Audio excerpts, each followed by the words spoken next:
Hi friend, সবাই কেমন আছো? এই দেখো, এটা ভোলা মাছের ঝাল বানাচ্ছি বেগুন দিয়ে। ভোলা মাছটাকে নুন হলুদ দিয়ে মেখে ভেজে নিচ্ছি। ভেজে নিয়ে কী দিয়ে রান্না করব, এতে সর্ষা পোস্ত কাঁচা লঙ্কা দিয়ে বাটা মশলা, আর এই বেগুন দিয়ে রান্না করব। নুন হলুদ মাখিয়ে রাখছি। মাছটা ভাজা হয়ে গেলে বেগুনটা ভাজবো। এখন মাছগুলো ভাজা হয়ে গেছে, এবার মাছগুলো উঠিয়ে নিচ্ছি।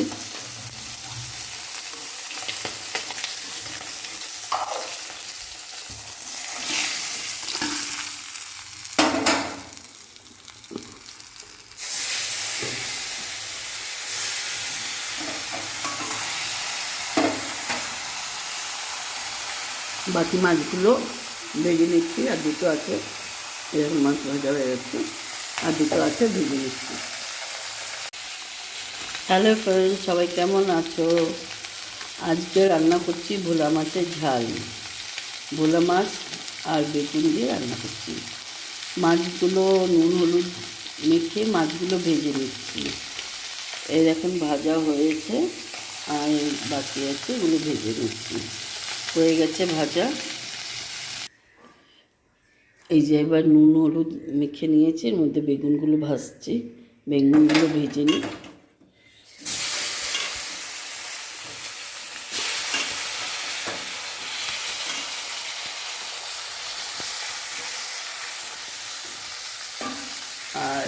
আর মশলাটা কী লাগবে, এদিকে সর্ষা পোস্ত কাঁচা লঙ্কা এটা বেটেছি, এইটা দিয়ে রান্না করব। এবার বেগুনগুলো ভেজে দিচ্ছি।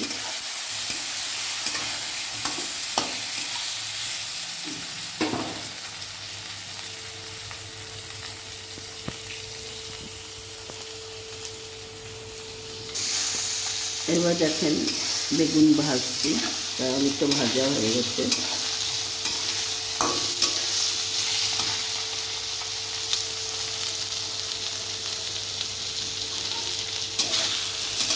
একটু ভাজা হবে। এখন বেগুনগুলো ভাজা হয়েছে, এবার উঠিয়ে নিচ্ছি।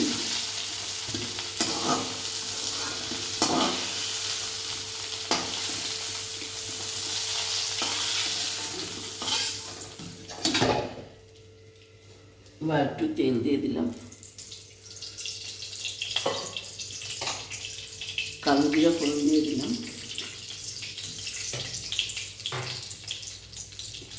এই যে মশলাটা বেটেছে, এর মধ্যে একটু জল দিয়ে দিচ্ছি।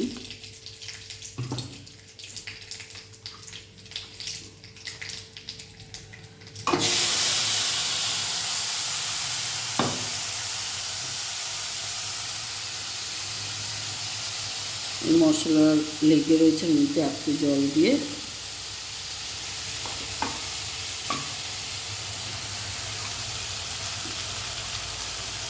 মশলাটা দিয়ে দিচ্ছি। বাটিটার মধ্যে বাটিটার মধ্যে একটু মশলা লেগেছিলো, ওর মধ্যে জল দিয়ে দিচ্ছি। এর মধ্যে হলুদ দিয়ে দিলাম, আর নুন দিয়ে দিচ্ছি।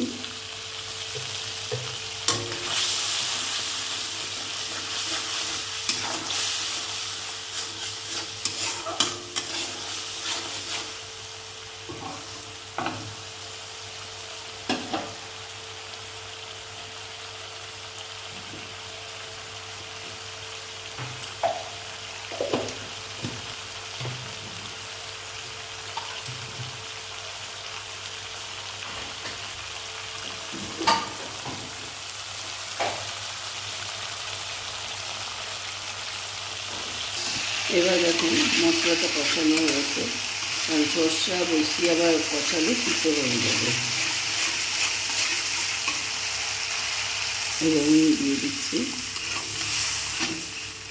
এর মধ্যে আমি সর্ষা পোস্ত সমান সমান ভাগ দিয়েছি।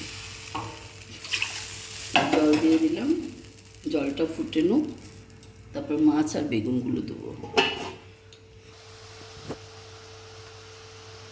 এবার বেগুনগুলো দিয়ে দিচ্ছি, বেগুন মাছ সব দিয়ে দিলাম।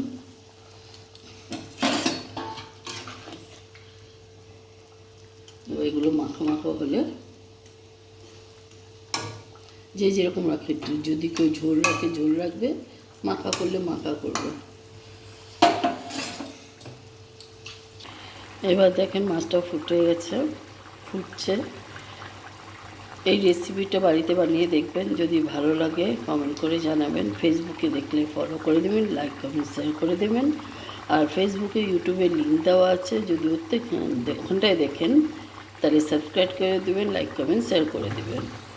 আমি বেশি খুব একটা মাখা মাখা করবো না, কারণ আমি আর রান্না বেশি করতে পারছি না, এক জায়গায় বেরোবো, তাই খুব মাখা করবো না। এটা পুরো গায়ে লাগার সাথে করলে আরও ভালো হয়, কিন্তু আমি একটু ঝোল টাইপের রাখবো, কারণ আমি আর কিছু রান্না করার সময় নেই, তাই মাছটা একটু এইভাবেই রাখবো, খুব ঝোল রাখবো না, মানে খুব মাখা করবো না। আর একটু ফুটলে বন্ধ করে দেবো। এটা এখন গ্যাসটা বন্ধ করে দিচ্ছি। আপনাদের কাছে যদি ধনেপাতা থাকে একটু ধনেপাতা দিয়ে দেবেন। বাই।